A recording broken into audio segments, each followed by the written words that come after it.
First of all, good evening and welcome to the show, Bill. How are you doing? Howie Mack, I'm doing good, man. Yeah, I just love saying that name, man. That's good. You know what? It's a real pleasure to talk to you, and I know we're going to have some fun chatting today. How are you doing anyway? I'm doing good, man. Trying to get, through our COVID-19 situation here in the United States. I'm pretty sure you guys are being hit with some of that stuff, but Yeah. it's been a challenge. It's changed our lifestyles this whole last 6 months. But we're coping. There's some pros and cons to it. We've had to change up how we're living and how we're doing things and behaving. But God has opened up some doors tremendously, man. And so it's kind of like a bittersweet thing. But there's a lot of good coming out of it. It is. Yeah, you're right. It is bizarre times, and we are kind of in the midst of it as well. We're going through some stuff ourselves, but we're continuing to put our faith and trust in the Almighty. But He will certainly bring us through. Yes. So yes. we're talking about you and your music, and so you come from a line of, when people hear the word Moss, thinking Moss. Oh yeah, I know someone called Moss. Yeah, you come from a legacy of great musicianship, quality, excellence, and now you're bringing out a couple of tracks. You're not new to the game. You've been around a while. So talk us through these two tracks that you're releasing ahead of a new album. Yeah, we got we got some years in the game from just being with our family, the Moss Clark family. Yes. And we've been doing this a while, but it's always new because as music changes and times changes, experiences change, and you have to stay relevant. That's the challenge. As far as being uniquely who we are, that's easy. Just as long as you know how to be you. You got to be. Nobody can beat you at being you. And so we've learned to do that, accept our places within our family. Everybody supports, from the distance. And, of course, my brother, Jay Moss, he and I we were very tight. And so, we just came together. We've always come together on each other's projects. But in the long haul, though, yeah, what's going on with me? And presently, I've just released another huge project that consists of me, Bill Moss, featuring the BM&E State Choir, which is a huge mass choir of over 90 voices. And so we brought that to one place and put them in a church in a choir stand, man. And I wrote some great songs. I had some people, Kevin Bond, he joined me in writing. David Curry from Mississippi Mass joined me in writing a couple songs. My brother did a guest appearance on the Testimony Praise. That's the lead-off single.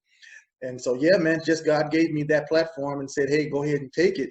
And what it was for me, my aunt, Dr. Mattie Moss Clark, she was the national president of the Churches of God in Christ for many years, and she actually passed away in that position. She taught me about the big choir sound. And so I felt like, since she's been gone, the mantle hasn't really been picked up, and that it was kind of handed off to me. So I said, let me take advantage and create this big choir sound. Let's keep that going because people still love it. And there's a certain spirit and presence when you put 90 plus people together to make one sound. Oh, beautiful. Without a sound, it certainly is. And what was it like working with your younger brother? Is that correct? Or your older? No. Yeah, he's a younger brother, yeah. He's a younger brother, yes. And he's we're brothers first. We did all the things brothers do growing up. Compete against each other, fight, irritate each other. We have a strong love and support though. We started off as the Moss brothers growing up, and I'm 3 years older than him. So I did all the writing and he did all of the signature singing. Jay been doing that since he was 5 years old. And I'd always hand it off to him when I needed him to go ahead and knock it through the door. And he put it in the house, man, every time. So just like what you're seeing in this song, he done it in the videos out as well on YouTube. The Testimony of Praise video is on YouTube when we recorded it. But yeah, man, it's always a pleasure because he's a genius in what he does. And, if you ask him, he'll say, no, man, I learned it all from you, and you taught me all of this stuff. So we're good when it comes to being on the same page and uniting. We're good with that. So what was the link with the BM&E choir? The whole thing, were they specially selected, or was it a group that you've been involved in beforehand? Well, the BM&E, It's the Baptist Missionary Education Convention. It's in our Baptist organization, our denomination, and they call it the BME. It stands for Baptist Missionary Educational Convention of the state of Michigan. So that's a culmination of churches that Okay. meet twice. Yeah, they meet twice a year, once in April and once in August.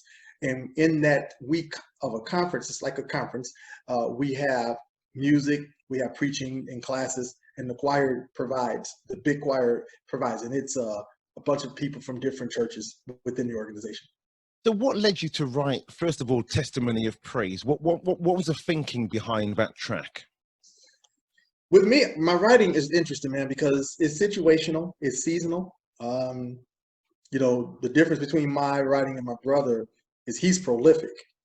And as a producer, he's had to write songs, and he can write songs quickly because when people call, that's how he makes his living and keeps his business going. But for me, it's situational. And Testimony of Praise caught me at a time of lamentation, where I just kind of wanted to thank God for being good. And a lot of times we're always asking for something, or we're telling people the blessing is on the way and all of that kind of stuff. But sometimes you have to stop and think, I've been blessed. He's been looking out for me the whole while. And let me tell my testimony. And the catchy line in there is one of the regular flowing lines is, I won't complain. But one of the really catchy phrases is, I won't complain, Lord, because you're always walking beside me.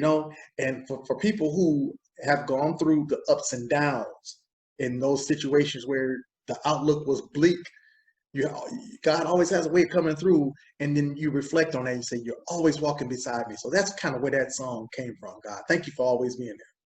Now, in light of the current racial climate and the pandemic as well, how important was it for you to record Brand New Day?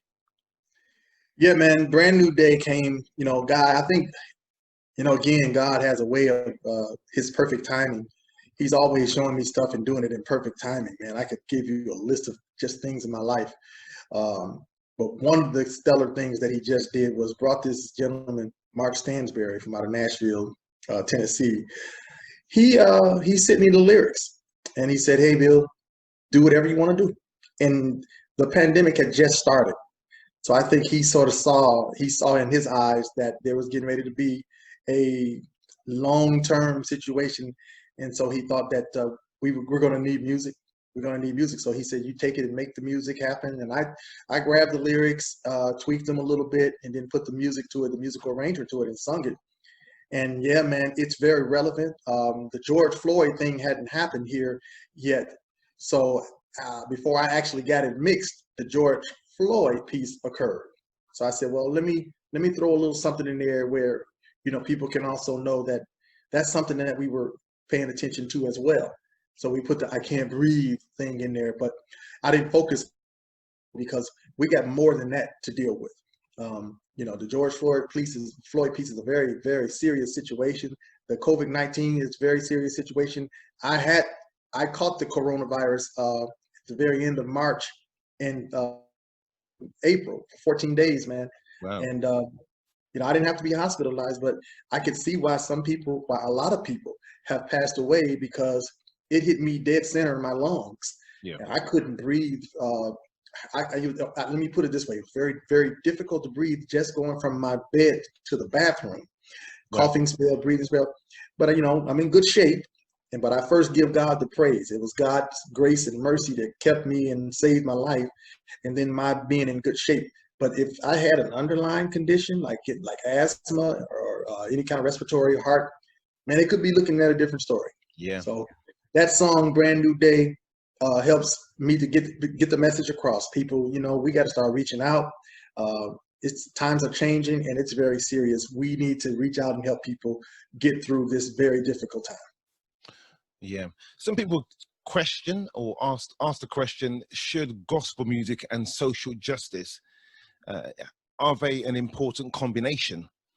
And do you think it's being addressed in the gospel arena? I mean, gospel music talks about all of it. You know, gospel music is a social statement. It's not just the telling of good news. Gospel music was birthed out of a movement in time where people were feeling more free. You know, during the civil rights period, Black folks fought hard for equality, and gospel music was birthed, you know, out of those situations. So it's definitely relevant, and I think because it's not just talking about religious matters, it's all the focus is Jesus. It should be Jesus, but it's also a social statement, which means that you can be free to express yourself, uh, dealing with whatever it's going on with the world at any time. Yeah, absolutely. Most definitely. I totally agree. And how important it is in this day and age that we can, you know, the basic things of helping somebody else in need, helping those, the brokenhearted, those who are broken in spirit, those who, the fatherless, you know, all of these different situations that we can help people in poverty and all of Hmm. those issues that are affecting people around the world. I believe it's really important for us to take hold of that Yeah. and be able to show the love of God through practical action. I agree. I agree. Yeah, you have a way of summarizing things, and you know, and I think that's important because you'll be able to impact the people who listen to your show when it's time to talk about it.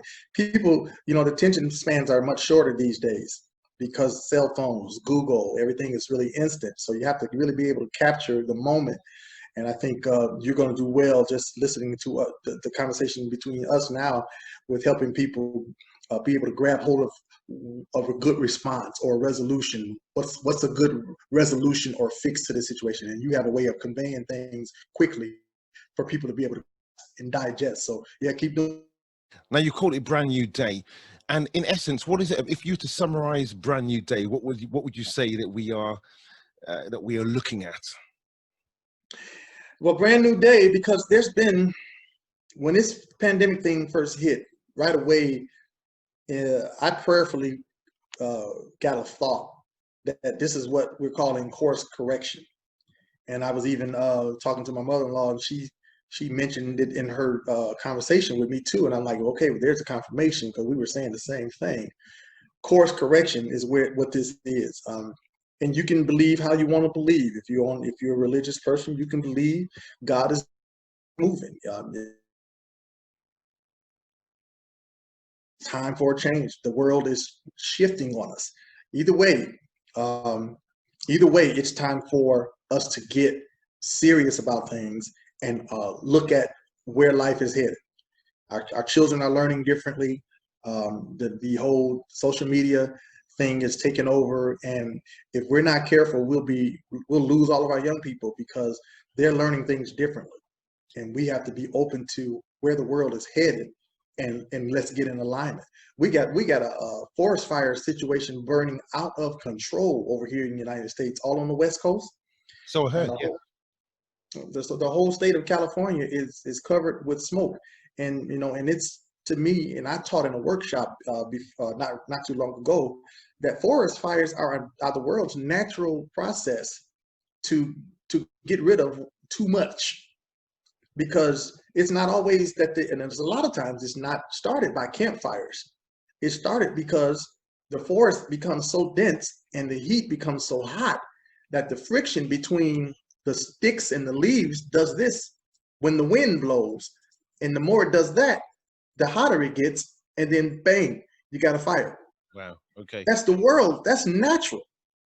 And you know, so the world is naturally kind of doing some things to keep us on course or to get us in a better space. And I think that all of this is just to be looked at and seen as this is a new day, because what we are experiencing is totally not something we've seen before.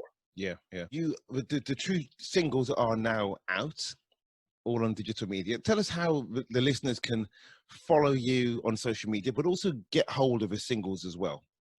Man, I would love for all of your followers to check me out at the Facebook is my band page at the number four, BMJR. So like Bill Moss Jr., BMJR, 4 BMJR.